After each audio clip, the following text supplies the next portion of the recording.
तो dear students, इस session में हम बात करेंगे साइंस के चैप्टर नंबर 1 के, जिसका नाम है केमिकल रिएक्शंस एंड इक्वेशंस।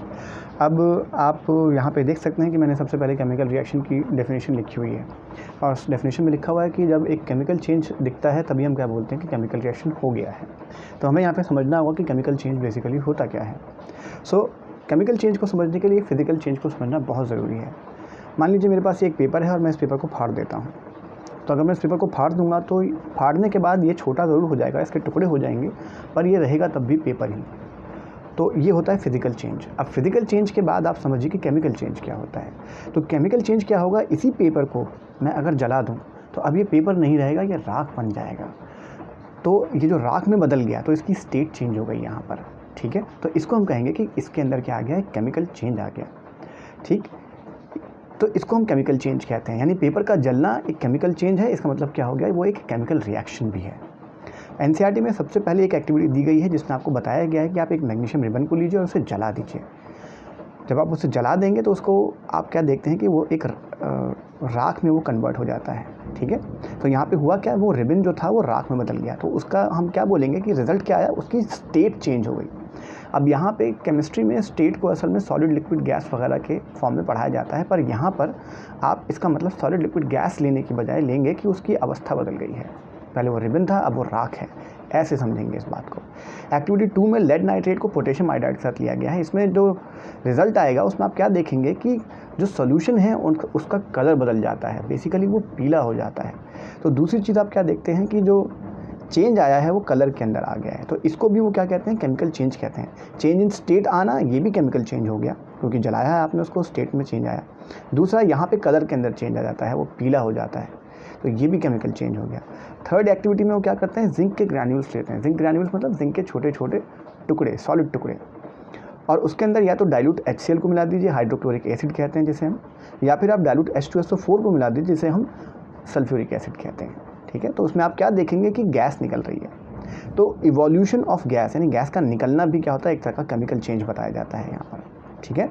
इसके अलावा आप क्या देखेंगे कि ये जो रिएक्शन है एक्टिविटी 3, जिस भी आप टेस्ट ट्यूब में कर रहे होंगे वो गर्म हो जाएगी थोड़ी, यानी टेम्परेचर के अंदर भी क्या आ जाता है, चेंज आ जाता है। तो चेंज इन टेम्परेचर भी केमिकल चेंज को क्या करता है, बताता है। और केमिकल चेंज बेसिकली होता क्या है, केमिकल रिएक्शन होता है। तो अगर चेंज इन स्टेट आपको दिखाई दे तब आप क्या बोलेंगे कि केमिकल रिएक्शन हो रहा है। इसी तरह से कलर चेंज हो जाए तब भी आप यही कहेंगे कि रिएक्शन हो गया है।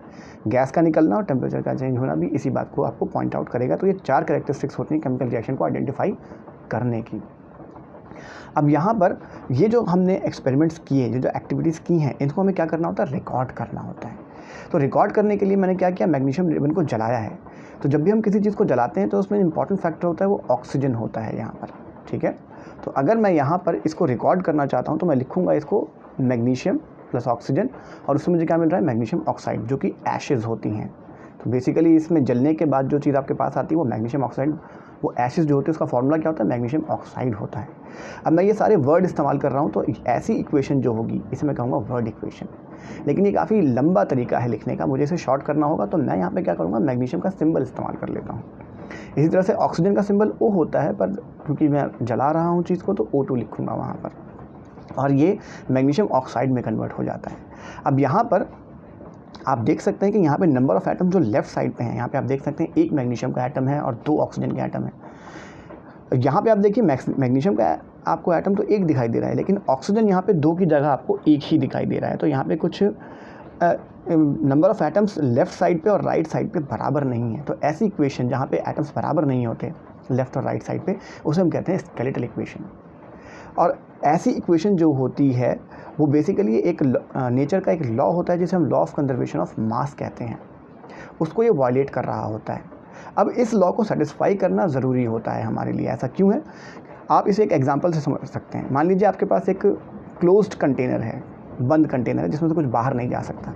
उसके अंदर मान लीजिए आपने 5 ग्राम डाल दिया मैग्नीशियम और 10 ग्राम आपने डाल दिया उसके अंदर ऑक्सीजन, ठीक है। अब कंटेनर के वेट के अलावा उसमें जो वेट है वो टोटल 15 ग्राम हो जाएगा, 5 ग्राम इसका और 10 ग्राम इसका। अब मैं ये मान लेता हूँ कि ये रिएक्शन पूरा हो जाएगा, मैग्नीशियम सारा का सारा इस्तेमाल हो जाएगा, ऑक्सीजन सारा का सारा इस्तेमाल हो जाएगा, तो मैग्नीशियम ऑक्साइड बनेगा। तो वो मैग्नीशियम ऑक्साइड का जो वेट होगा वो एग्जैक्टली 15 ग्राम होना चाहिए। तो ये क्या होता है, ये होता है law of conservation of mass. Mass कभी भी ना तो डिस्ट्रॉय होता है और ना ही उसे आप क्रिएट कर सकते हैं। तो इसकी जो इंग्लिश में स्टेटमेंट होती है वो ये होती है, मास can neither be created nor be destroyed.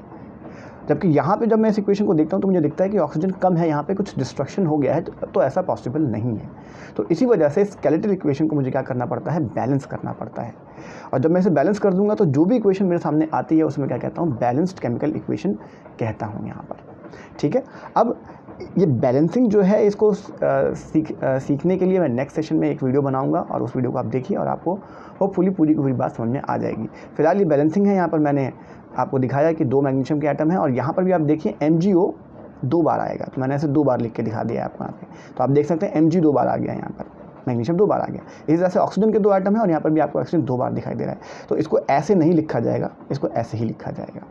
तो ये बेसिकली 2 टाइम्स ऑक्सीजन एटम होंगे और ये क्या हो जाएंगे, 2 टाइम्स मैग्नीशियम एटम हो जाएंगे। ठीक है, तो ये क्या हो गया, एक बैलेंस्ड केमिकल इक्वेशन हो गई अभी है।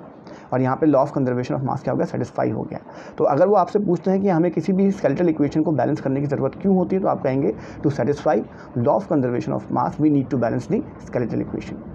ठीक है, होपफुली आपको ये बात समझ में आई अभी। Thank you.